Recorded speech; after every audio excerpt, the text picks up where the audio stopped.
আসসালামু আলাইকুম রহমতুল্লাহি বারাকাতুহু। আলহামদুলিল্লাহি রব্বিল আলামিন।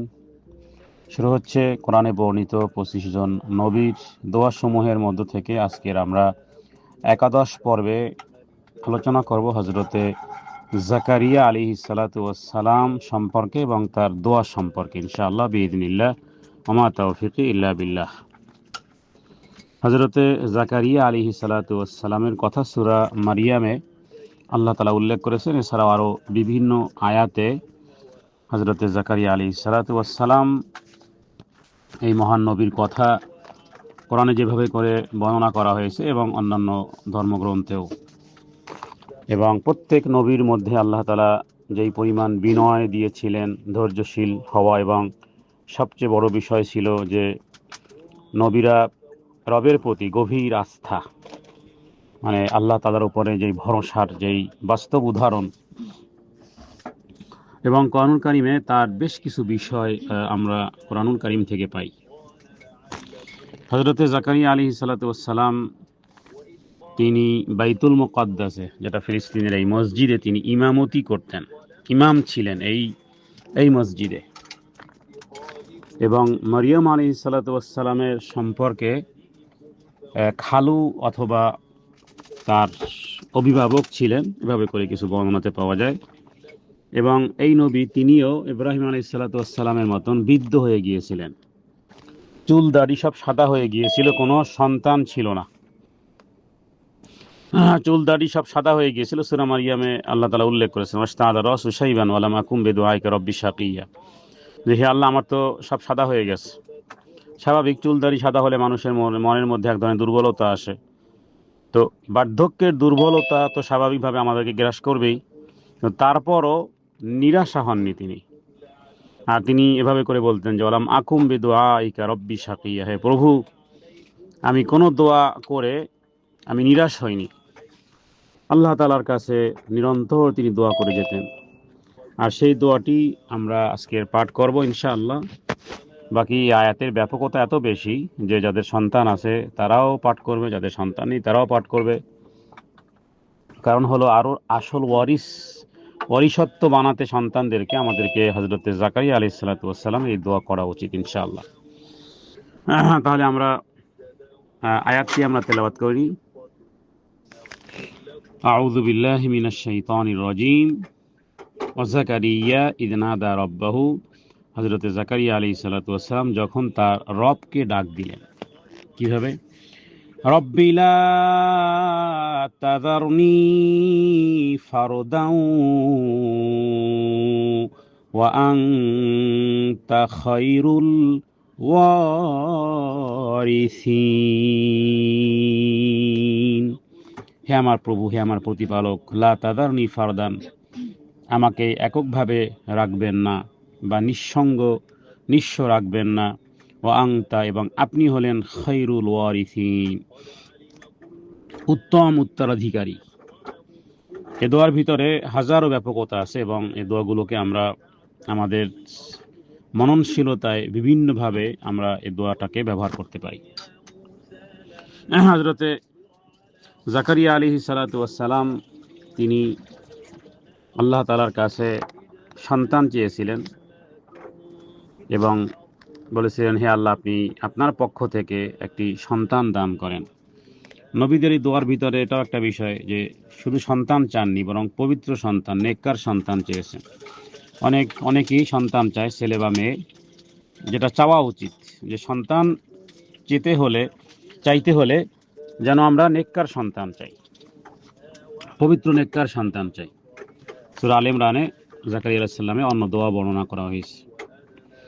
তো তিনি আসলে যে বিষয়টি তার ঈমানকে আরো বৃদ্ধি করে দিয়েছে সেটি হলো যে এই বাইতুল মুকাদ্দাসের এক পাশেই হযরতে মারিয়াম আলাইহিস সালাম তিনি থাকতেন এবং তিনি আল্লাহর পক্ষ থেকে রিজিক পেতেন। এবং তিনি এমন এক সময় তার কাছে গেলেন, দেখলেন যে এমন কিছু ফলাদি যেগুলো বেমৌসুমি ফল। জিজ্ঞেস করলেন, তখন বলল, সূরা মারিয়ামে বিষয়গুলো উল্লেখ করা হয়েছে, তিনি বলেছেন আল্লাহর পক্ষ থেকে। তার মনে আশা জেগেছে যে বেমৌসুমি ফল যিনি দিতে পারেন, আমিও বৃদ্ধ হয়ে গেছি, আমারও যৌবনের মৌসুম শেষ হয়ে গেছে, তাতে কি হয়েছে, আল্লাহ তাআলা তো তিনি যিনি বন্ধা নারীকেও সন্তান দিতে পারেন, বৃদ্ধ ব্যক্তিদেরকেও দিতে পারেন, তার মানে তার স্ত্রীও বন্ধা ছিল। তো জাকারিয়া আলাইহিস সালাতু ওয়াস সালাম বার্ধক্যে পৌঁছে গিয়েছিলেন, স্ত্রীও বন্ধা। তো তিনি তার রবকে ডেকেছেন, আল্লাহ তাআলা ডাকে, তার ডাকে সাড়া দিয়েছেন। ফাস্তাজাবনা লাহু ওয়া ওয়াহাবনা লাহু ইয়াহইয়া ওয়া আসলাহনা লাহু যাওজা। আল্লাহ তাআলা প্রার্থনা কবুল করেছেন, তাকে সন্তান দিয়েছেন, সন্তানের নাম সহ দিয়েছেন ইয়াহইয়া। এখান থেকে সবচেয়ে বড় বিষয় হলো যে আল্লাহ তাআলার দয়াতে কখনো হতাশ হওয়া যাবে না, এটা কুফরি। নিয়মিত দোয়া করতে হবে বিশ্বাস এবং ধৈর্যের সাথে, এবং হালাল এবং পবিত্র সন্তান, নেককার সন্তান কামনা করতে হবে, ধর্মপরায়ণ পবিত্র সন্তান কামনা করতে হবে যে আপনার ওয়ারিস হবে। আর সন্তান যদি 10টাও থাকে 20টাও থাকে, 20 সন্তানেরও কখনো কখনো আল্লাহ মাফ করুক যে 20টা সন্তান আছে, কিন্তু একটাও কোনো ওয়ারিসত্ব নয়। ওয়ারিসত্ব বলতে যে বাবা মার জন্য দোয়া করবে, অথবা বাবা মার সত্যিকার অর্থেই তাদের পরকালের অলংকার হবে, এরকমের নেই। তো এই জন্য এই দোয়াটি, রব্বিল লা তাযারনি, হে আমার প্রভু আমাকে আপনি একাকী রাখবেন না, আর আপনি হলেন সর্বোত্তম উত্তরাধিকারী। কারো যদি সন্তান নাও হয়, তবুও পৃথিবীতে এমন ব্যক্তিবর্গ আছেন যারা দুনিয়া থেকে চলে গেছেন, তাদের জন্য সবাই দোয়া করে, মুমিনরা দোয়া করে, নাম ধরে ধরে দোয়া করে। ইমাম বুখারীর নাম ধরে, ইমাম মুসলিমের নাম ধরে, ইমাম তিরমিজির, ইমাম নাসাই, ইমাম ইবনে মাজা, মুওয়াত্তা ইমাম মালিক, ইমাম ইবনে তাইমিয়া, ইমাম ইবনে আবু হানিফা, ইমাম শাফি, ইমাম আহমদ ইবনে হাম্বল, ইমাম মালিক। পৃথিবীতে বহু মনীষী আছেন যে যাদের নাম ধরে ধরে মানুষ, অথবা তাদের কার্যক্রমের মাধ্যমে তাদের কবরে সওয়াব পৌঁছতেছে। তো এখানে হযরতে জাকারিয়া আলাইহিস সালাতু ওয়াস সালাম তিনি মসজিদে নিঃসঙ্গভাবে ইবাদত করতেন, গভীর রাতে নির্জনে আল্লাহ তাআলার কাছে কান্নাকাটি করতেন নীরবে। এবং তিনি নীরবে যে রবের কাছে দোয়া করতেন সেটি সূরা মারিয়ামে আল্লাহ তাআলা উল্লেখ করেছেন যে ইজনাদা রব্বাহু নিদাআন খাফিয়া। নিদান খাফিয়া মানে একেবারে চুপে চুপে, নিচু স্বরে। তো এই আয়াত থেকে আরো বিষয় পাওয়া যায় যে অনেক সময় আমরা লা ইলাহা ইল্লাল্লাহ জিকির করি অনেক জোরে জোরে। আমাদের দেশে বিভিন্ন কি বলবো, পীরপন্থী অথবা বিভিন্ন জায়গাতে সমস্বরে সকলে মিলে সুরে সুরে গানে গানে চিৎকার করে করে হয় দুরূদ পড়ে, না হয় বিভিন্নভাবে। এটা উচিত নয়। আসলে এক্স্যাক্টলি পাওয়ারফুল দোয়া হলো যে ব্যক্তি নীরবে নীরবে, কেউ জানে না, শুধু সেই জানে আর তার রব জানে।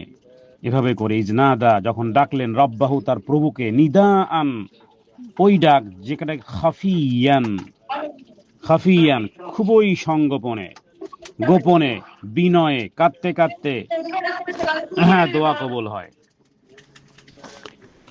এবং তার স্ত্রী বন্ধা ছিলেন কিন্তু আশাবাদী ছিলেন। তিনি দোয়া করেন এই জেনেও যে তার স্ত্রী সন্তান জন্মদানে অক্ষম, কিন্তু তিনি আল্লাহ তাআলার উপরে পূর্ণ ভরসা রেখেছিলেন। সুতরাং এই হিসেবে আমরা কেউ নিরাশ না হয়ে বরং চিকিৎসা করা যেতে পারে। কারো যদি সন্তানাদি না হয় চিকিৎসা করা যেতে পারে। লিকুল্লি দাইন দাওয়াউন, প্রত্যেক রোগের ঔষধ আছে। তো বয়স এবং সমাজ এবং লজিক, বিজ্ঞান, এগুলো সব কিছু ভেদ করে যে বিষয়গুলো সামনে অগ্রসর হয় সেটি হলো আল্লাহ তাআলার উপরে ভরসা এবং আল্লাহ তাআলার হুকুম। স্বাভাবিকভাবে একজন বৃদ্ধ ব্যক্তি 80, 110 বছর বয়সে যেমন সন্তান আশা করতে পারে না, বন্ধা নারী আশা করতে পারে না, কিন্তু ইমানদার হালাল সব আশাই করতে পারে। এখানে আরেকটি বিষয় ছিল যে আল্লাহ তাআলা যার যত কষ্ট, তার পরীক্ষা যত বড়, পুরস্কার তত তত বেশি। এবং দুনিয়াতেই দেখেন, আল্লাহ পরকালে তো দেখাবেন, সেদিন আফসোস করলে তার কোনো কাজ হবে না। কিন্তু দুনিয়াতেই কখনো আমরা কি দেখেছি যে যেই নবীর উপরে বা যার উপরে যত কষ্ট বেশি, তার সুখ তত বেশি? আল্লাহ দুনিয়াতেও দেখান তার হৃদয়ের প্রশান্তি দেখান। এই যে জাকারিয়া আলাইহিস সালাতু ওয়াস সালামের কথা বলতেছি, সুবহানাল্লাহ, আল্লাহ তাআলা তাকে সন্তান দিয়েছেন, সন্তানের নাম পর্যন্ত, ইয়া জাকারিয়া ইন্না নুবাশশিরুকা বিগুলামিন ইসমুহু ইয়াহইয়া। হে জাকারিয়া, সন্তান তো দিলাম, সন্তানের সুসংবাদ তো দিলাম, নাম সহ দিলাম, তার নাম হবে ইয়াহইয়া। তো সন্তান শুধু চাওয়া নয়, বরং তার জন্য দোয়া, নাম, আদর্শ ইত্যাদি ইত্যাদি থেকেও, কারণ নামের একটা গুরুত্ব আছে, ভালো নাম, সুন্দর নাম। তার মানে আল্লাহ তাআলা এমন এক নাম দিলেন যেই নাম পূর্বে কেউ রাখেনি, ইয়াহিয়া। এখনো বর্তমান সময় আপনি দেখবেন যে অন্যান্য নবীদের নামে নাম আছে, কিন্তু ইয়াহিয়া নাম খুব কম, খুব কম। সমাজে ইয়াহিয়া নামটা এখনো কম।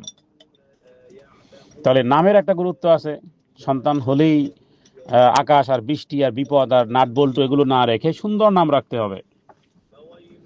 তো হজরতে জাকারিয়া আলাইহিস সালাতু ওয়াস সালামের নেক আমলে দ্রুত ছিল, দোয়া করতো আশা ভয় নিয়ে। আল্লাহ তাআলা তাদের কথাগুলো উল্লেখ করেছেন। অতএব আমরা এটা বলতে পারি যে দোয়া কবুলের জন্য বেশ কয়েকটি শর্তের মধ্যে এটা একটা শর্ত, যে নেক কাজে অগ্রগামী হওয়া, আল্লাহ তাআলার প্রতি পূর্ণ ভরসা রাখা, ভয় রাখা, বিনয় আর নম্রতা। হযরতে জাকারিয়া আলাইহিস সালাতু ওয়াস সালাম, আল্লাহ তাআলা তাকে এভাবে করে সম্মানিত করেছিলেন। সত্যের পথে থেকে দুনিয়ার জীবনে কষ্ট আসতে পারে। হযরতে জাকারিয়া আলাইহিস সালাতু ওয়াস সালাম তিনি রবের কাছে দোয়া করে এইভাবে বলেছেন যে, হে প্রভু, ওয়ালাম আকুম বিদুআইকা রব্বি শাকিয়া, হে প্রভু, হে আমার পালনকর্তা, আমি কখনো আপনার কাছে দোয়া করে হতাশ হইনি। অতএব কখনো আল্লাহর রহমত থেকে নিরাশ না হওয়া।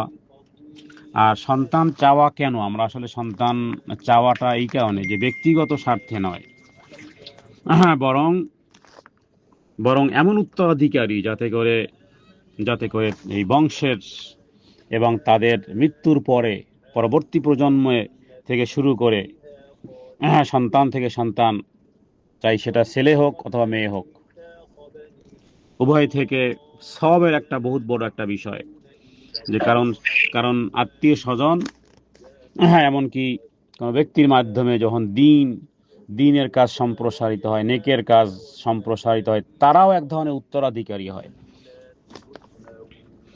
তো হযরতে জাকারিয়া আলাইহিস সালাতু ওয়াস সালামের আরেকটি সৌন্দর্য ছিল, যা সূরা মারিয়ামে আল্লাহ উল্লেখ করেছেন, যে আল্লাহ তাআলা তাকে দোয়া কবুল হওয়ার জন্য একটা শর্ত করেছিলেন, যে দেখো, তুমি 3 রাত মানুষের সাথে কথা বলতে পারবে না, পরিপূর্ণ সুস্থ থাকবে, তুমি পরিপূর্ণ সুস্থ থাকবে। আল্লাহ তুকাল্লিমা নাস সালাসা লায়ালিন সাবিয়া, 3 রাত, 3 দিন 3 রাত কথা বলবে না। তাহলে চুপ থাকারও একটা বা নীরবতা অবলম্বন করাও এক ধরনের ইবাদত হয় কখনো কখনো। মানে কখনো কখনো নীরবতাও ইবাদত হয় আল্লাহ তাআলার হুকুম হলে। আর সবচেয়ে একটা হাদিসে বলা হয়েছে, মান সামাতা নাজা, যে চুপ থাকলো সে মুক্তি পেল। তবে সব জায়গায় চুপ নয়, কোথাও কোথাও বলতে হবে। তবে অধিকাংশ সময় ঝগড়া বিবাদ, ফাসাদ, তারপরে ঝগড়া, আরো বিভিন্ন রকমের বিষয়, মুখ থাকলেই যে বলতে হবে তা নয়।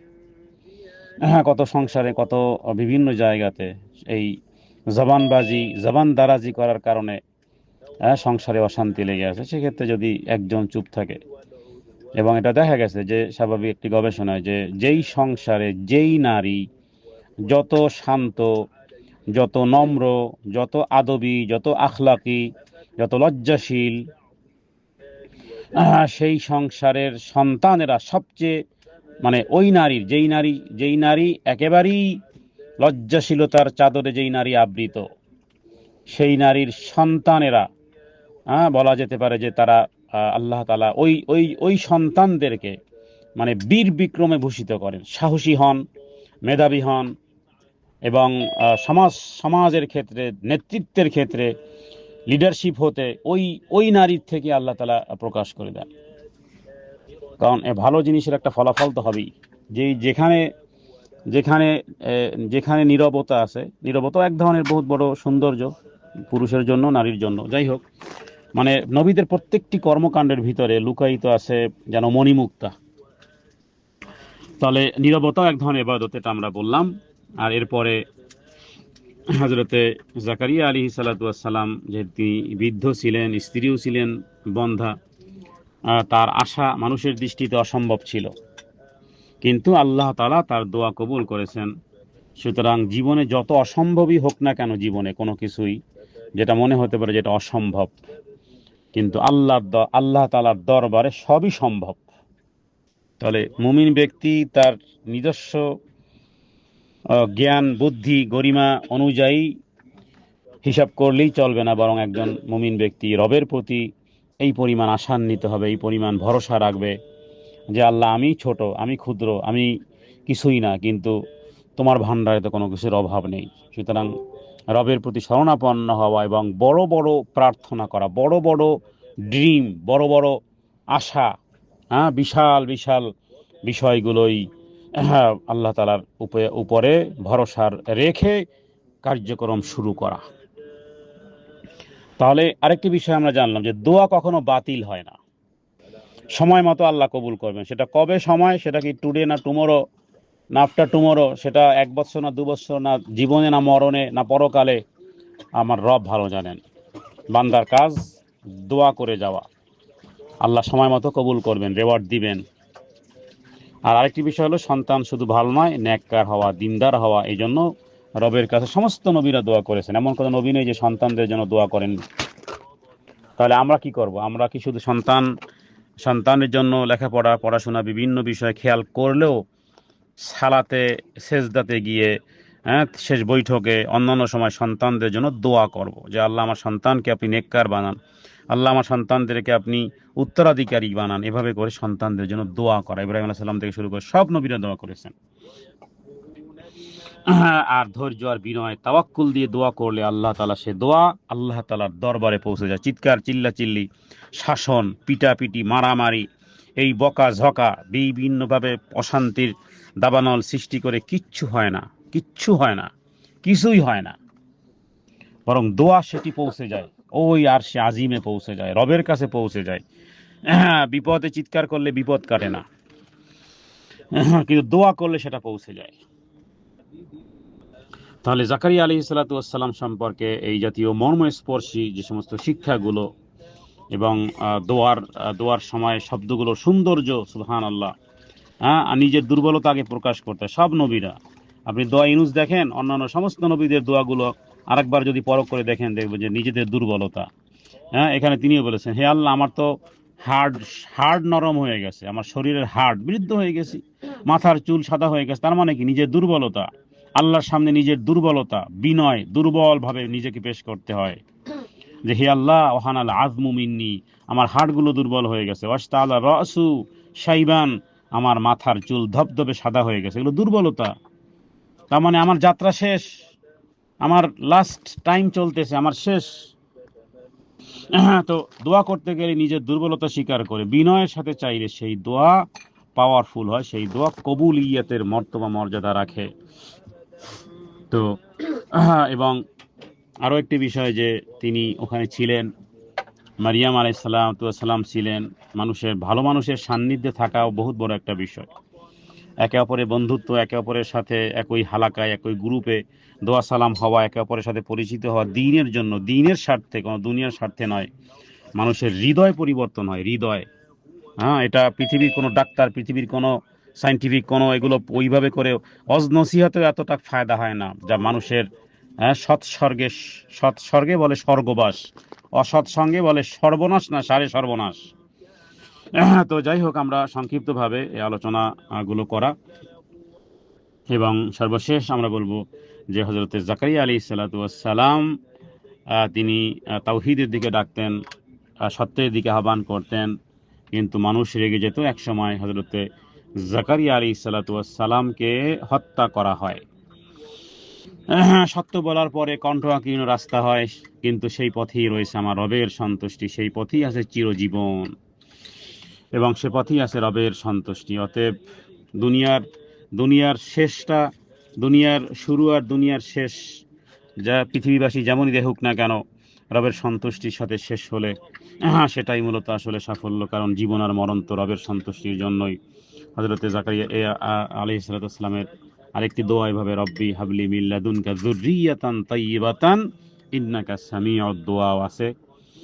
আল্লাহ তাআলার কাছে প্রার্থনা করি, হে আল্লাহ, নবীদের মুখ নিঃসৃত যে এই দোয়াসমূহ তারা করেছেন, আমাদেরকেও আল্লাহ তাআলা সে সমস্ত দোয়াসমূহ পাঠ করার মাধ্যমে দুনিয়ার জীবন, ইহকালীন জীবন এবং পরকালীন জীবন সুন্দর থেকে সুন্দরতম হওয়ার জন্য আমরা নবীদের শিখানো এবং নবীদের মুখ থেকে বের হওয়া দোয়াগুলো যেন আমরা নিয়মিত করতে পারি, এবং এর ভিতরে অন্তর্নিহিত যে সমস্ত সূক্ষ্ম বিষয়াদি আছে সেগুলো যেন আমরা সত্যিকার অর্থে রবের কাছে ওইভাবে, ওই শব্দে, ওই বচনে আমরা যেন অ্যাপ্লাই করতে পারি রবের কাছে, সে তৌফিক কামনা করি। হে আল্লাহ, আপনি আমাদের হৃদয়ের প্রার্থনা করে কবুল করেন। হাদা মিনাল ইলমু ইনদাল্লাহ, আল্লাহু আ'লামু বিস-সাওয়াব।